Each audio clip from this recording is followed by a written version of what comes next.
istorbohin kay Kuya Tiktik kasi natutulog siya. Guys, kung gusto niyo, pwede naman tayo pumunta doon. Yes, guys. Tingnan pala si Kuya Tiktik. Tignan nyo, oh. Kasama niya si Asia. Tignan nyo, guys. Oh, tcharam!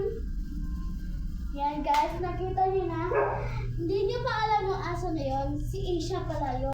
So, guys, tara puntayin natin si Asia kasi i-comfort natin siya kasi wala si Ate Mills. So, tara. Ayan siya, guys. Pumasok siya kasi gusto na niya pumasok. Ay. Kaya wala tayong magagawa. Kung Oh, yes. gusto ng aso, siya ang bahala. Guys, yan. Bumalik siya ulit. So, tara po.